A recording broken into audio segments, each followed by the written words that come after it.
Haere mai ki Aotearoa Rugby Pod. Welcome to the Aotearoa Rugby Pod, brought to you by Ashley and Martin Medical Hair Centres. Plenty for you today.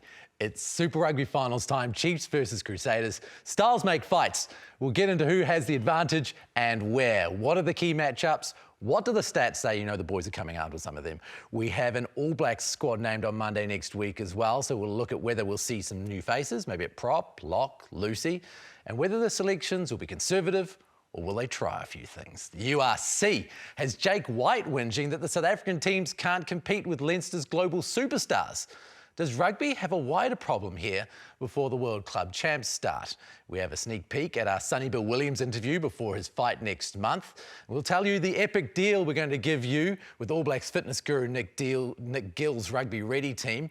$1 could help you get into the best shape of your life. We'll also have your emails and your comments and the in-depth analysis you've come to expect from James Parsons and Bryn Hall. And Jipper, you were in Christchurch on the weekend and the Crusaders fans loved you.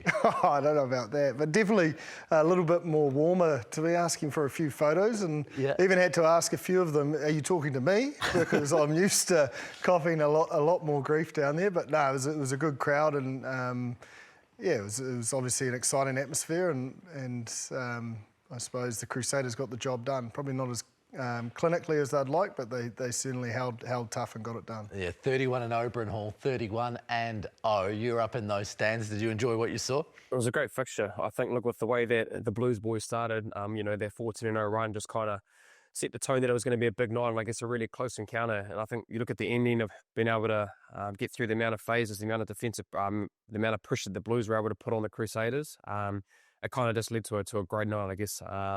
Another great win to, I guess, add to that 30-0, now 31-0 at home in Christchurch. So we're going to put a bit of a focus over the next little while about how you end that run. If you're the Chiefs team and you're heading down there, how do you go about making that run end and stopping the Crusaders finishing at this stadium, the last game at this stadium for them before next year and they go into their big new stadium? How do you stop them winning the title to sign off that stadium in style? We're going to start off with the Ashley and Martin Turning Point, brought to you by Ashley and Martin Medical Hair Centres. And when it comes to that game against the Blues and what that says about the Crusaders heading into a final, Jipper, defence wins championships. It certainly does, and I think everyone will probably look to that last sort of 80 minutes defensive effort, I think it was about 37, 38 phases. But I think the most important passage was between the 45th and the 55th minute.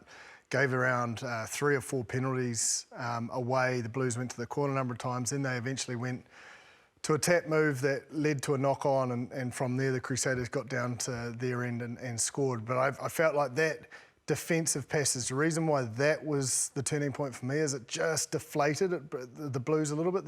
Their body language, having had such a mountain of possession, being held up, going back for advantages, and they probably, if you look at when they just lost previously down in Christchurch, I think they probably looked at their turnover count of 20 turnovers. They only had 9 on the weekend, but they probably were a little bit too conservative. They'd look back, could have they chanced their arm a little bit when they had that advantage rather than keeping, because and one of them, Dave Havili, is like, he is like down low and he is just sprinting off the line to try and catch, to force them to go back to the advantage, try and catch them behind the gain line, and he does exactly that. Could have they been, looking for a crossfield kick or going away from their sort of one-off runner style? It sort of played into the hands, and I know they had the ability to go back to a penalty and go to the corner. Just felt they could have chanced their arm to try and get that 7 points when they had that advantage. That's really interesting, Bryn. If the opposition is one-dimensional, advantage can work in your favour as the defensive team. Yeah, it can, and I think, for those passages of play, because you probably look at the first try with Mark Tiller, they actually were able to, kind of go through them, and then through that, Boden Barrett, and they pulled trigger to be able to go wide and score that try. And if you look at the back end of the game, you could get all the Blues in a blanket within about a 20-metre radius.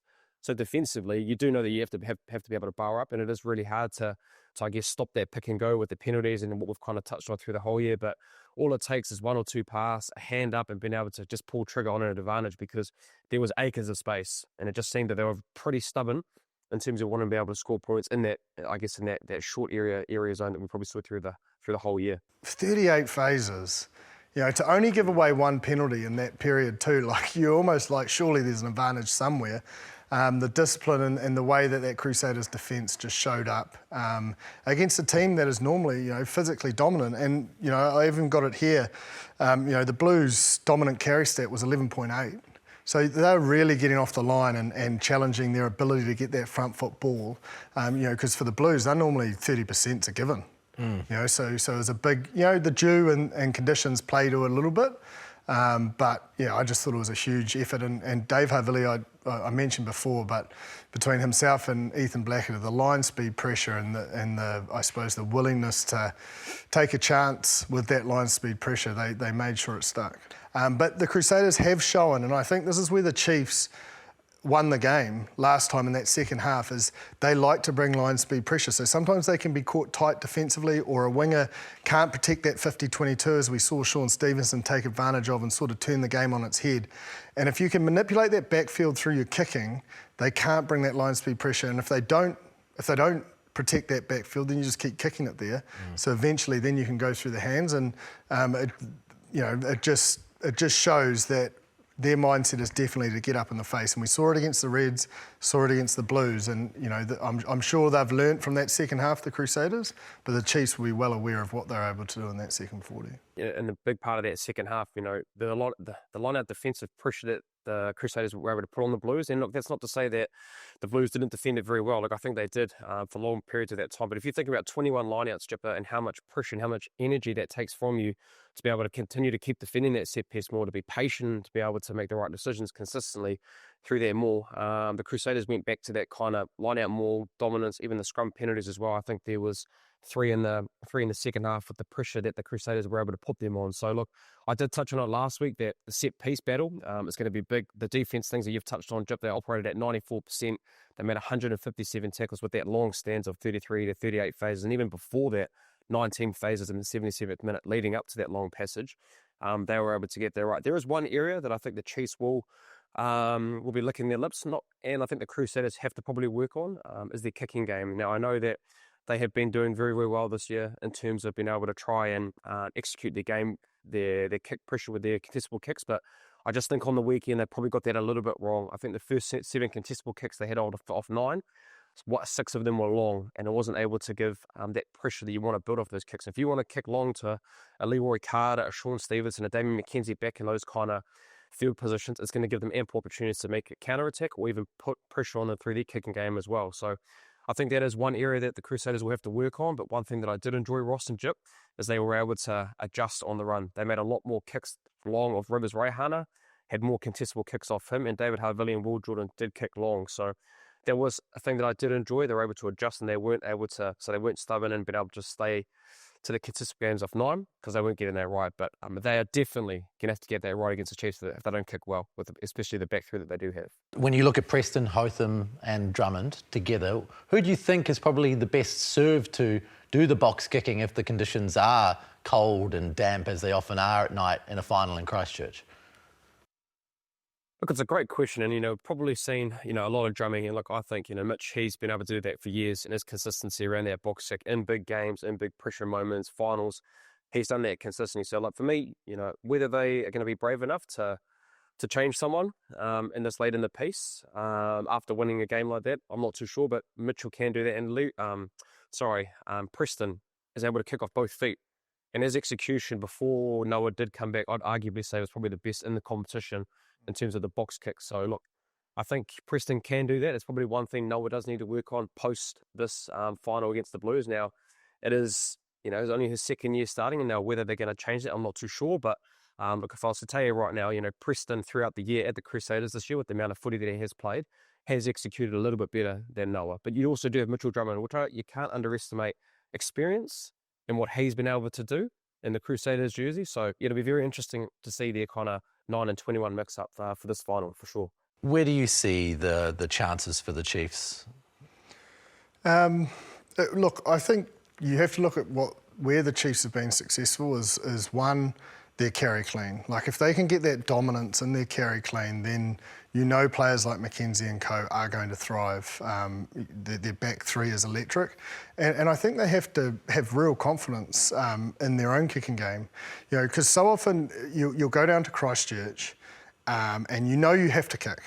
You know, and sometimes you just kick without actually looking. Like looking up at the backfield, and I think if they get the balance right in the sense of not just kicking, like really looking where that backfield is and being real calculated in terms of their decision making, like it might be on for running. So what they did really well in that second half is when Sean Stevenson did 50-22, it meant the back three had to drop back, which slowed the defensive effort. And you remember Carter's try was just through the hands, and they attacked that. So I think that's a real strength of the Chiefs because their instinct is to attack. Like even with their kicks, their instinct is attacking kicks before territory kicks. Unless the picture is really obvious for that 50-22, everything is based around attack. And I think that serves them really well if they do it on the basis of kicking on their terms off the back of carry clean. So I think those two work in favour. And then obviously, you know, defence speaks for itself, is having the ability to not give penalties away, to allow the Crusaders to go to what they love in their set pieces in the 22, and making your tackles, your one-on-one tackles, which we know, I think both these sides are red hot in terms of their defence. So I think those probably the with ball in hand and kick run selection will be crucial if the Chiefs are to do it, because I look at that 40 minutes. That second 40 minutes, and that's the blueprint on how to win in Christchurch. I like the variety that the Chiefs did on the weekend as well. Now they had 40 plus kicks, kicked almost 1,400 metres, but I think the way that they did kick long is a great preview. I think what they can do against the Crusaders. Now, whether they want to go to the contestable game of Ratima or Mackenzie or Shooter, whoever it may be, but I really did like their ability to kick long, especially sometimes just you want to play without the ball. And then if you continue to keep kicking long and, I guess baiting teams to take that run, then you've got guys like Jacobson, Finau, and even Satiti that are very good around that breakout area, which could then lead to 3 points, which we saw on the weekend.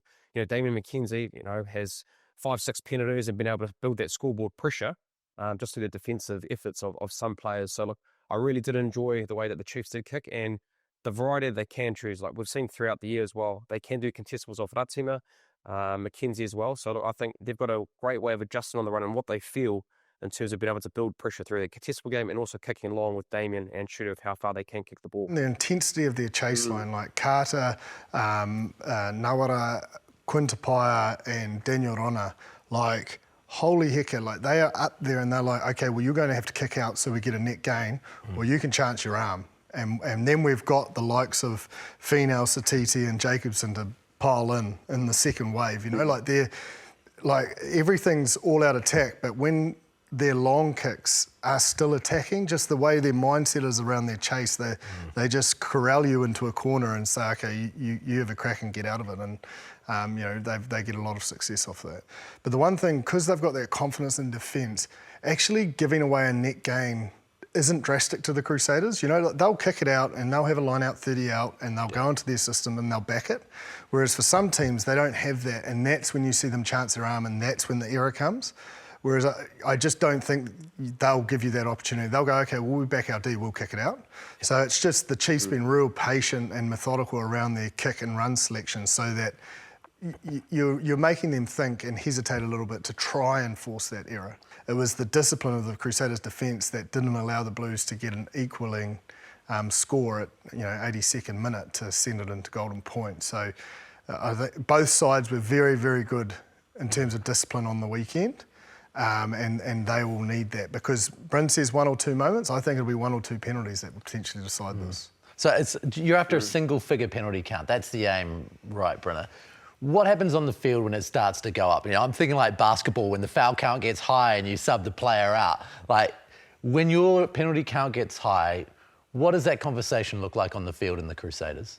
Firstly, solution focus. You've been able to try and find out what the common trend is. Whether it's, if it's 5 breakdown penalties, it's been able to identify that, whether that's through the players on the field or it might be a message from upstairs that, hey, these are the reasons why we need to be a little bit more squeaky clean in and around that. We used to have a word that was said out on the field that would trigger you to be able to, I guess, have an idea that, we are under a penalty account, so let's be squeaky clean. So that was another way to try and find a solution to trigger that. But also, if you do get a break, it's been able to come collectively as a group and been able to, I guess, firstly, figure out what the problem is, talk about it, and then I guess hopefully everybody's heard that message, and then you've got to go out and then try and execute it. Now, sometimes you actually don't get there right. You say the right messages. You still give away penalties, but I guess all you can do is give the information to the players that this is what's happening. These are the trends. Let's try and fix it on the run, or else you get to halftime, and then I guess you can really debrief it and have a little bit more time to try and figure out how you can be better around that space. During the week, you go through some what-if scenarios and having a real clear picture of where the ref has penalised high. You've got a whole data set that you can get some, I suppose some lead, or you can get ahead of the curve as such as understanding where their pressure points are. And one, from a leadership point of view, you can, if you see the opposition doing it, you can remind the ref, hey, look, they're coming from the side in those defensive rucks. Can you look at it, knowing that that's an area he doesn't like, to see in his game, and then, during the week, okay, we've given away a lot of penalties that break down. Now they're going to the corner, and now we're getting, illegal sacking advantages. Okay, what are we going to do here? And have the discussion there when you've got time, and come up with plan B or C. Okay, the sack's not working, or we're getting no pay out of a normal defensive drive. What other options do we have? We don't have any, we do have any, and have it there so that when it presents itself, you're not trying to teach or learn on the go. You're just saying, hey, we've been through this, we know what our plan is, let's go to that.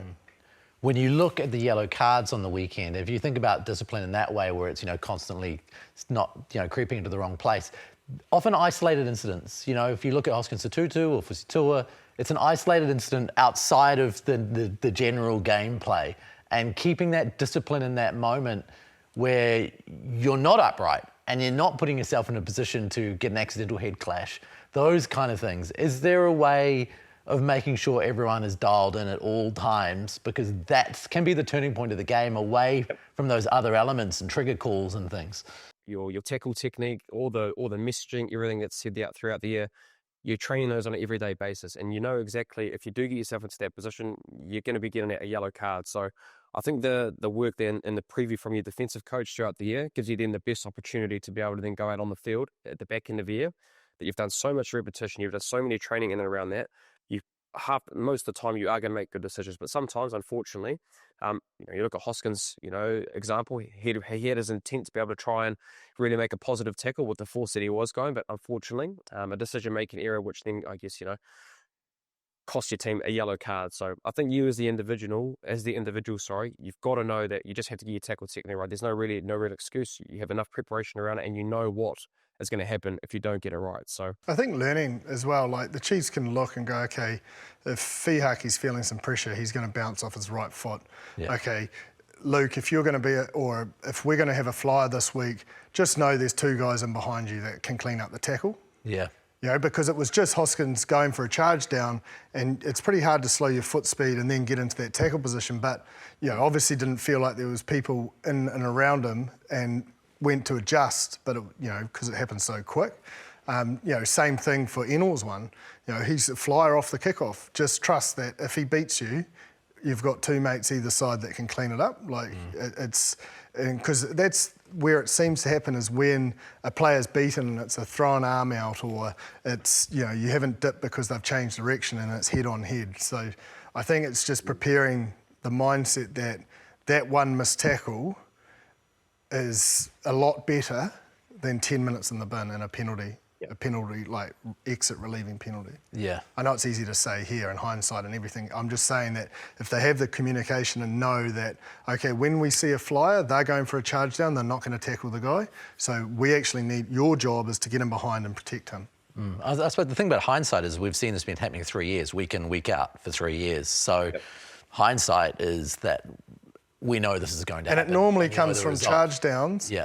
Someone goes in the air. We saw Dan Cole in the English Premiership final. Yeah. Same thing, right? Loses control when you go in the air, or just like that, trying to dip, and it happens off kickoffs. Yeah. So most of the time, like Fusitua's one is just, he didn't get low enough as that player was dropping.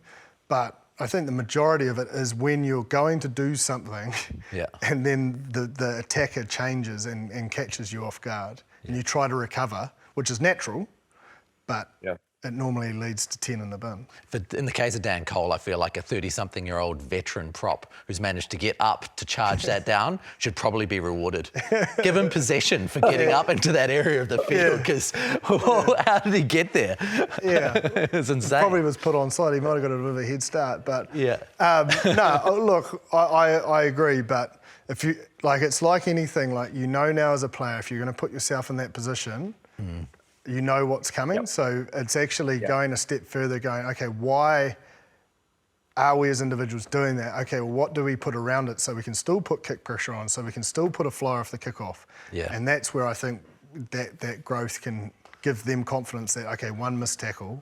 Yeah. You force Shea Fihiaki to come off his right foot from good kick pressure. Job done. Yeah. Now it's your mate's turn to clean him up. To take it, yeah. And then you can get a counter ruck from there, because no one's behind him, it's quite... That head clash led to a penalty, exit, yellow card, where if he had stepped him and then got tackled in a bit of ruck pressure, the Crusaders have to come back around and in. It's messy ball, and you're going to get a net gain from it.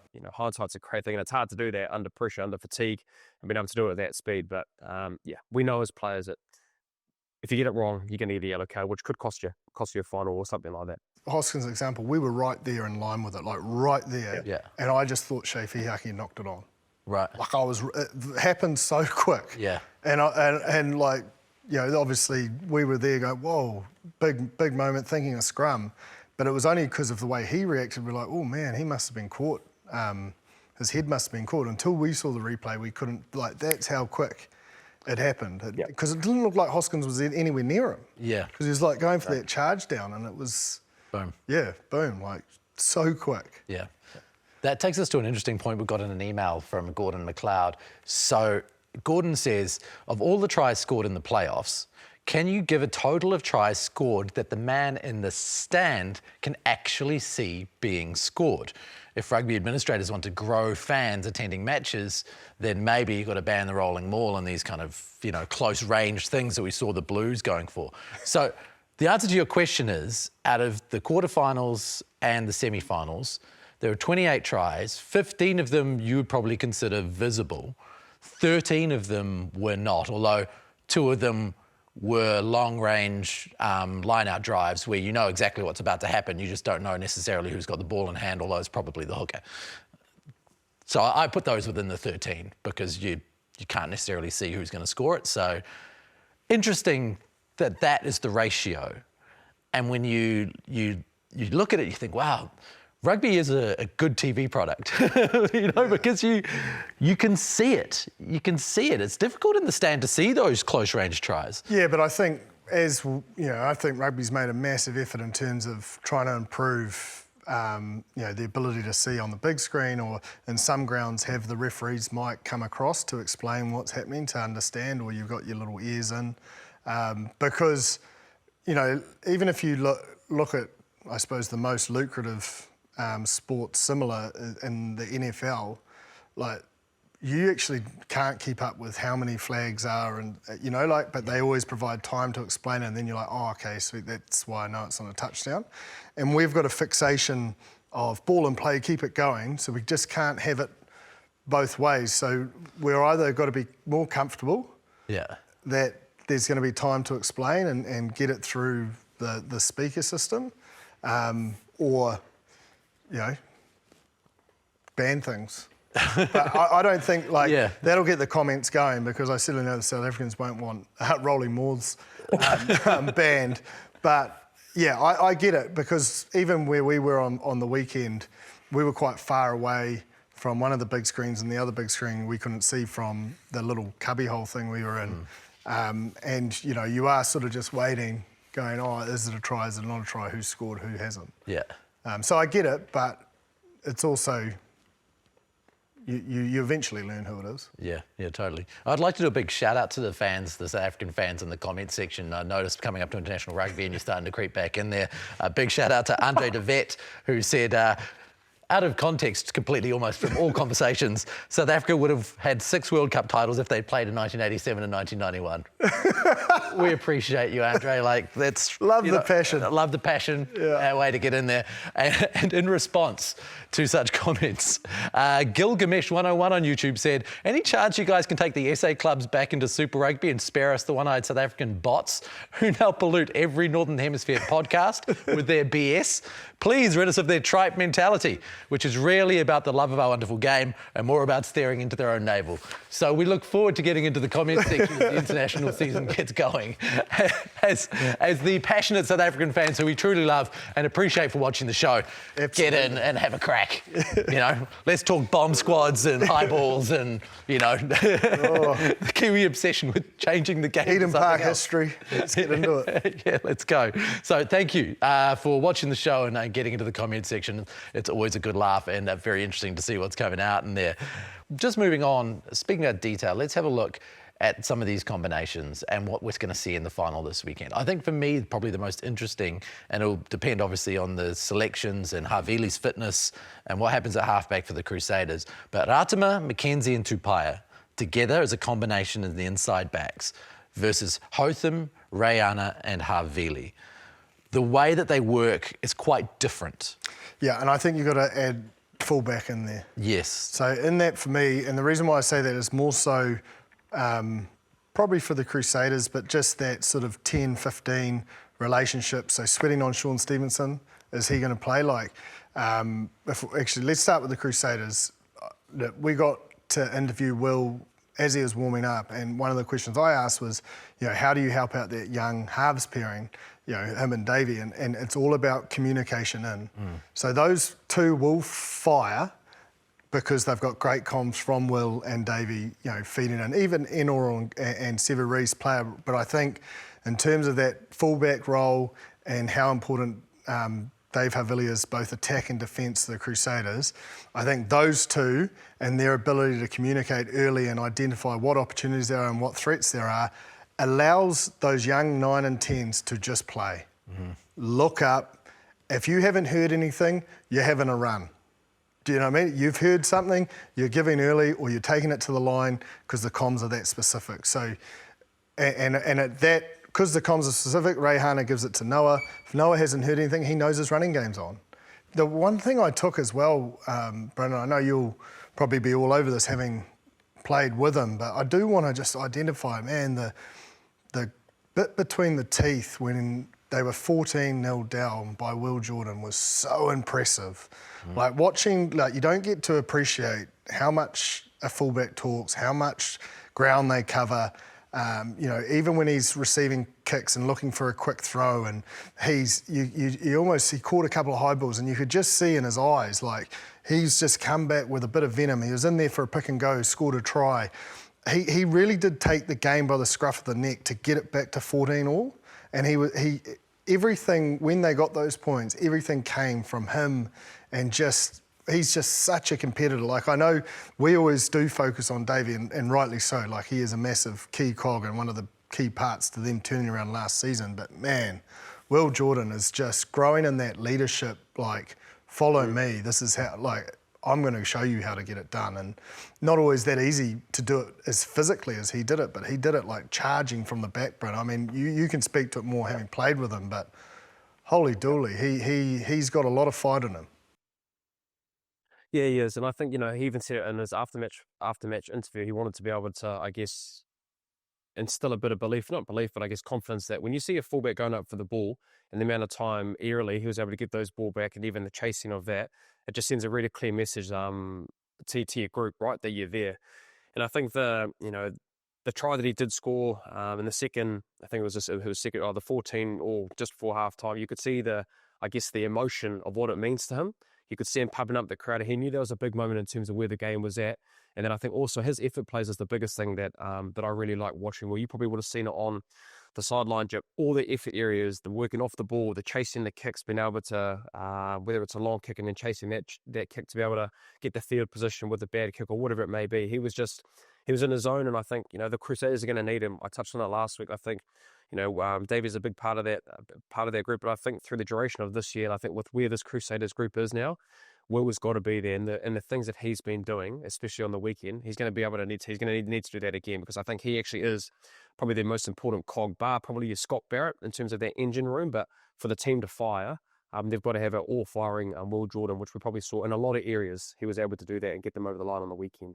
Can I just say the All Black skipper is playing unreal footy. It's going probably under the radar a little bit, but you go back to the Brumbies, 80th minute turnover tackle, massive against the Reds, and he was huge against the Blues. Like, big moments tactically, but big moments physically. He is just peaking at the right time, and I think it's worth noting because, he took a little bit of heat publicly at the beginning of the year, but it's not always going to be highlight reel stuff, but what he is doing and the platform he's setting and the way he's leading.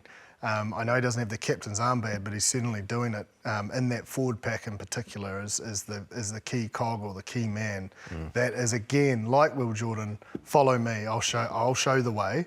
I'm not going to talk about it, I'm just going to do it. And he's doing it so well. And I think on the other side of the ball with the Chiefs, look, Luke Jacobson, he is just so big for them. And you could probably tell last week with him not being there how much they missed him. Like, his defensive pressure and how he cleans ruck on the attacking side of the ball, he's always dominant in those collision areas. And you look, he had some big turnovers on the weekend, especially in that second half. I think the Chiefs had 5 turnovers in that second half, which probably led to them being able to suffocate and score points against the Chiefs on the weekend. But very similar to a Scott Barrett and galvanising that group with all the stuff that he does, all the dirty work for the Crusaders. Luke Jacobson does that massively for that group, along with Tupou Vai as well. Tupou Vai and that Scott Barrett matchup in itself is a price of admission, because those boys are massive for that group. And I think the collision area will be big around this week. We all know that, but yeah, some of these guys have been putting in some big shifts over the last couple of weeks. Well done, Bryn. Good deflecting off the Crusaders. We're trying to pump these Crusaders up, and he's just like, whoa, let's bolster. Really well played. Just can't be biased, mate. You've got to give credit to the other team. And Luke Jacobson. Really well played, mate. Why they've been so well. It's beautiful stuff. This is the last game at this Christchurch stadium, the one that was built off the back of the earthquakes that kept the team going within a home for a long period of time. And over time, they built an incredible legacy, probably an even better legacy than they had before at this stadium, despite the fact that it's scaffolding, despite the fact that they were only supposed to play there for a couple of years. This is a stadium with incredible history, and despite that, I suppose everyone's ready to move on. Whereas in other places, that stadium that has incredible history, everyone wants to stay because of that incredible history. So let's talk about that history. Let's have a chat about some of the best and the funniest moments that have happened at this stadium. Where are you at? What ones do you remember? Well, not funny, but it was my last game down there when I unfortunately clashed heads with Ofatuanga Fussy, but it was the Richie Mo'unga grubber kick. Yeah. It basically turned that game on its head, and from there the Crusaders won. But I think I know they're really keen. Like, even Kieran Reid said after the match, let's get to this new stadium. Like, there's no apologising for that. But it is a ground that, man, when the game is in the balance, it's just a place that they know what they need to go to get a result. Admittedly, that was probably the most freakish thing, and probably only Richie could do that. Yeah. But that is not a fond memory, but a memory for me in the sense of, even when they're struggling, like we were up, momentum was up, similar to the 14-0 on the weekend, and, it was Will Jordan on the weekend. This occasion it was Richie Mo'unga. They know they need that big play, and they pull it off 9 times out of 10 to get that momentum back.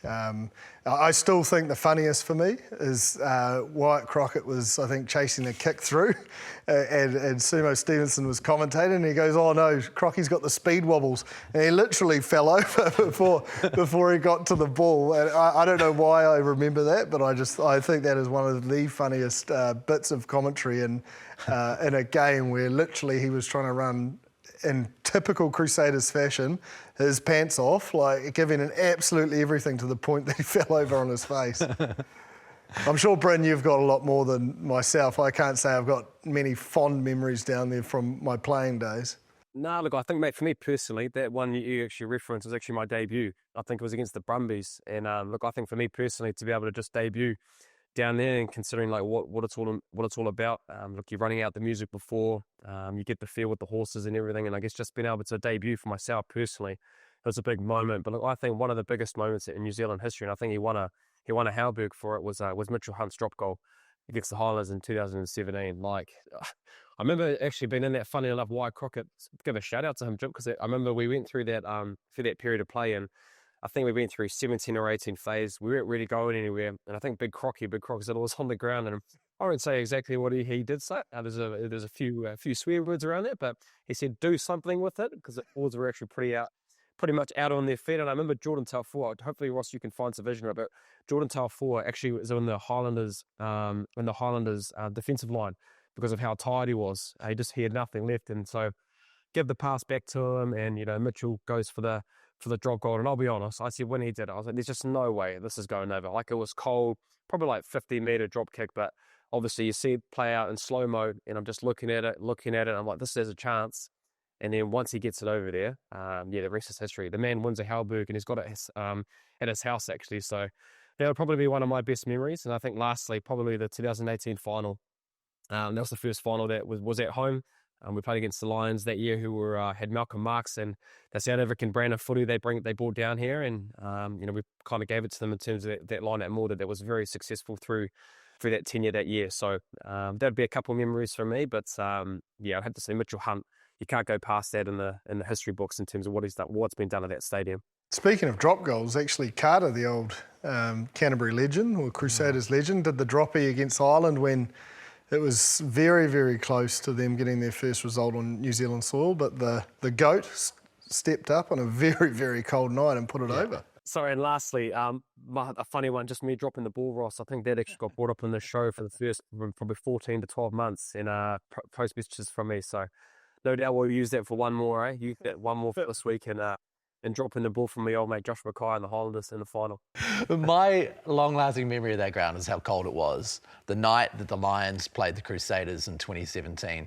And when you're in the press, because there's not an indoor press box there, you sit outside, and you've got this problem in that your hands are so cold you want to wear gloves, but the ability to type is completely stuffed. And they were bringing around cups of pumpkin soup, like hot pumpkin soup. And I'd write a sentence, I'd hold onto the soup. I'd write a sentence, I'd hold onto the soup. And it was the only way of writing any notes during the entire game. Because when that wind comes off the snowy mountains and down there through that side, it is unlike anything. Like, it is bitterly cold. Oh. I had thermals on the weekend. Yeah. And I was still cold. I didn't have the gloves. I had those, you know how cricketers have those, they're like pocket warmers. Oh, yeah. Oh, because if you don't have that, you literally lose feeling in your hand. Yeah. First world problem, but it's not very comfortable when you're trying to hold a microphone and you're like this. No. So that doesn't make good television. That roof is going to make a big difference, Brenna. It is, mate. And I think, it served its purpose, and, obviously it was a really tough time when the earthquakes had happened and being able to make a makeshift stadium down in Addington. It's definitely served its purpose. And look, actually went down, a couple of days ago just to have a look in the city with the stadium, and it looks amazing. And I guess not only what it's going to do for rugby, but for the city itself with the concerts and everything they've probably missed out for, more than a decade with getting, money down here for the region. So yeah, it's going to be really, really good. And in saying that, sometimes we do like a bit of cold weather down here and how hard it is to win in those kind of conditions. So it will be very different, but it's going to be very exciting for Christchurch and the Crusaders rugby moving forward. Right, if you, a family member or friend, needs to get into rugby shape, we might have an incredible solution for you with our Rugby Ready partnership with All Blacks trainer Dr. Nick Gill and his team. Together, we're trying to get the rugby community, whether you're a player or a fan, into shape. And instead of one person getting a prize this week, the team at Rugby Ready is giving you a chance to kickstart your training for next to nothing. The first 10 sign-ups every week get their first 4 weeks of the Rugby Ready Perform membership for just $1. It's strictly first come, first serve. To claim your spot, head to rugbyready.ca/rugbypod and use the ARP code. And when you sign up, there's a QR code there for you if you want to use that as well. This offer resets each week. So if you miss out this time, make sure you're ready next week when 10 more spots go live. And of course, if you miss out, you can get 75% off memberships through ARP by going to the link or using the QR code below. It works. I'm 5 weeks into it. I'm 5 kg down. It works. Give it a crack. It's good. I'm not going to play any rugby, I don't know, off the back. You're looking good too, not sure the calves. I even said that it was unled. Yeah, today. it was. And it was appreciated. It was an authentic, Yeah. geez, you're looking good. Well, maybe I should play. Yeah. I haven't played since I was 21. Well, I'll hold the bag for you. Yeah. Go through a few tackle techniques. You're not going to be going too far Teach you a bit of sharp shoulders. Yeah, speaking of sharp shoulders, one of the sharpest shoulders in the history of the game, Sonny Bill Williams. He wasn't allowed to do it in rugby, was in rugby league. We've got him on the show in a few weeks' time. He's got a fight coming up against NRL, New South Wales, Kangaroos legend Paul Gallen. There is plenty of bad blood there. They fight on July 16 on Sky Sport pay-per-view, and they don't like each other. It's been brewing for 10 years or so. So we've done an interview with Sonny, and that's going to play in a few weeks' time. But for the moment, we thought you might give you a little bit of a taste of what might be to come this weekend. We got Sonny to recount a very famous moment of his from the 2012 Super Rugby final.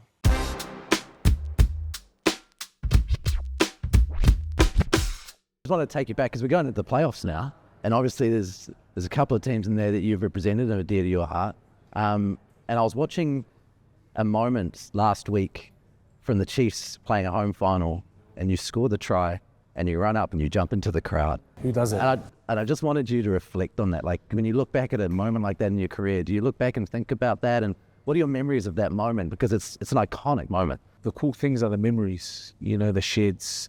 And that was one of the memories. I jumped into the crowd. Some would say because, you know, you're a peacock. But not really. I jumped into the crowd to show love. And I really enjoyed my time at the Chiefs. You know, we were down at Crusaders the year before. And I decided to come up to be closer to Mum. But we kind of I came into a team full of like rat bags almost. Like, you know, we're all on people were on their second chance, people on their last chance, we're all coming together. And we got it done. We had an unbelievable season, and we were just embraced. A lot of us were foreigners from that area, and we were just embraced by the community. So that's what that place was. That's what, you know, that jump was all about. A stadium that holds a lot of good memories.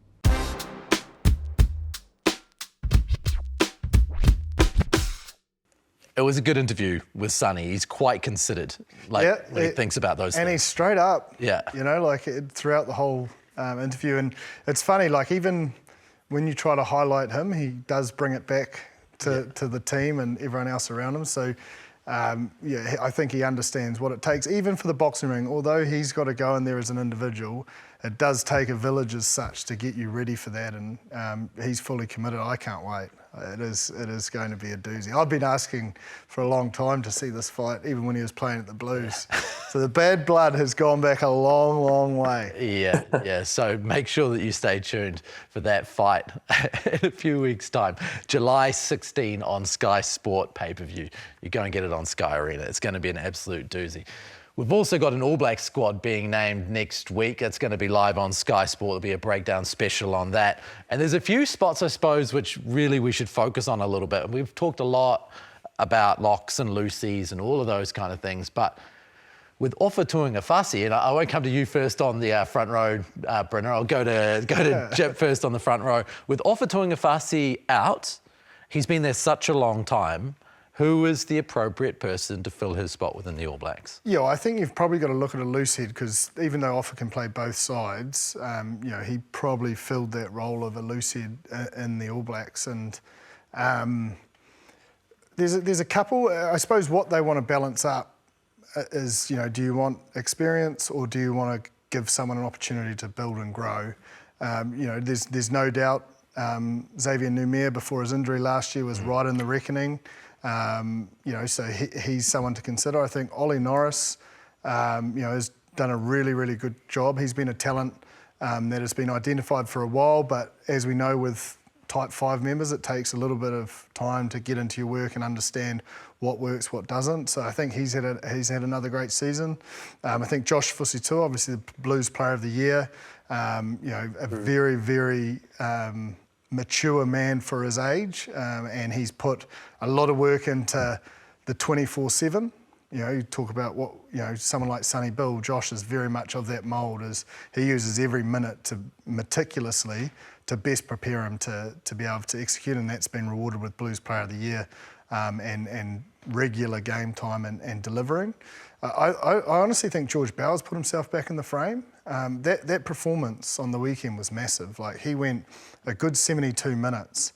And it was into everything and was massive in terms of that set piece dominance they had, particularly in that second half. So I think, he's probably the most experienced campaigner with runs on the board and knows these coaches really, really well. So I think he definitely, if he has another big game like that this weekend, he may edge himself ahead with the experience factor over the youth. They may feel they've got enough experience with like an Ethan de Groot in there, so they may go for that youth. So potentially, you'd think one of those young fellas may get an opportunity. The bells are certainly ringing for Fusitua in our office. Bryn, at the moment, everyone's sending their squad around, and then there's a big email chain of who's picking who and what and how and why. When you look at the squad coming up, do you feel they'll be conservative, or do you think there is a chance for a Tavatavanawai or a Leroy Carter to bust their way in? With Tavatavanawai, like, he did everything he possibly could to, I guess, warrant a selection call-up. Look, I think he started with a hiss and a roar in the first part of the year, and then a little bit, I guess, with how the squad with the Highlanders where it was going. He went to winger a couple of times and probably didn't find his form to really the back end of the year, and having some really good performances to, I guess, have a warranty of that selection. I think Leroy Carter has played tremendously, but then at the same time, with what we kind of talked about a few weeks ago, it's maybe the kind of style that they're wanting. Like, I think they're probably got that power winger, and then saying he has that power ability as well. But is the 1 year enough? Jip touched on it a lot in terms of having a couple of seasons to get that consistency to then be caught up for the All Blacks. But look, I think one position that's going to be really hard, and I think this guy has played it in the past, but has been injured, but has had a really good this year. But I think Quinn Tupai and David Havili's matchup this weekend could be massive in terms for the selection for that fourth midfielder back to be selected, because look, Quinn Tupai has had an outstanding year. I think the way that he does play is a little bit different to Davey. Now, Quinn has improved in a lot of areas through his kicking game, his distribution, and the way that he does run the ball physically and his breakdown turnover work. But look, I think if you're going to pick between David and Quinn, the performance on the weekend could go a big way to doing it. I know it might be just come down to selection, what kind of type of player they want. It might not just be with how the individual is playing, because I think Quinn's had a great year along with Davey as well. But that matchup could be massive with how Quinn's played this year as well. Yeah, Tavatavanawai is an interesting one because he can play that power winger role. I don't think they'd throw him into the midfield. If he was debuting, he may cover both a test match, but it's just where he fits. And I agree, that fourth midfield spot. They may even name Anton Leonard-Brown and bring in an injury replacement, because you'd have to think Anton's there. So, this weekend's battle, like, Quinn's done everything possible, Davey's done everything possible, and Jordie Barrett has done everything possible. Oh my God, has he what? He's going above and beyond. And if you look at it, and a weird thing with Jordie Barrett, he's probably the most best prepared because he's played against some French players. He's been up there and he's been playing club rugby against them. So he's sort of felt the vibe and understands the style and can probably bring back a lot in terms of the analysis work they would have done through that Champions Trophy. Yeah, and they selected him. Yeah.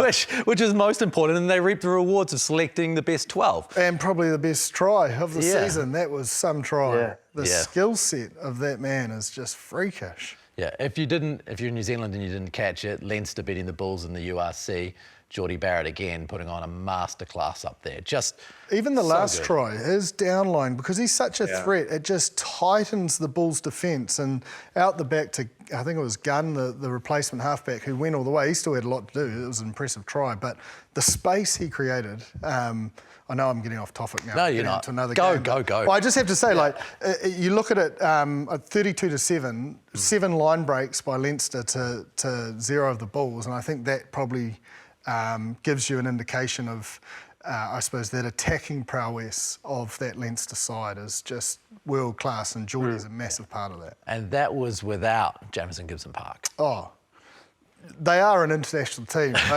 Like Jake White, it wasn't, felt like he was sort of, behind the 8 ball from the get-go in terms of 23 international players, normally 23. But, that's the nature of the beast. What did you make of that, Bryn? Jake White essentially saying that, having Jordie Barrett come up against you, and in the case of the Bulls, a big slap in the face that, Arches Snyman was, there as well against him as a guy who came up through the Bulls system.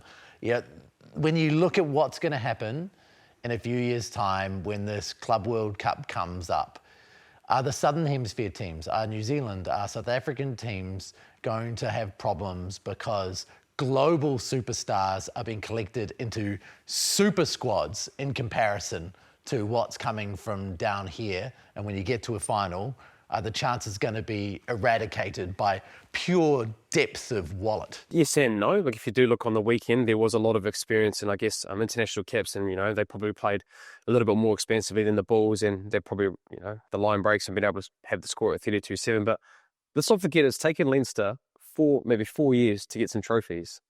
Yeah. So we've talked around them a lot. They've had this wealth of experience, pretty much the Irish team there, sprinkled in with a few international players, but they still haven't been able to get the job done.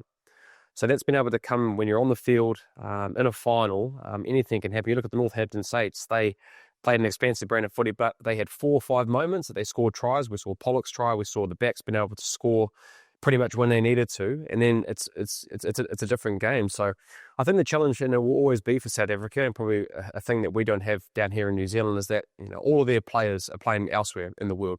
So not all of their best players are playing in South Africa at the moment, but in saying that, in the international stage, with a lot of these South African players being able to play in different parts of the world, they are able to come back and play for their national team. But what it does do, though, and it has built depth for the South African rugby, I guess, nation. I know the Bulls didn't get the win there, but all the younger players, all the development players that are playing against these, international sides, like Leinster, they have a lot of that.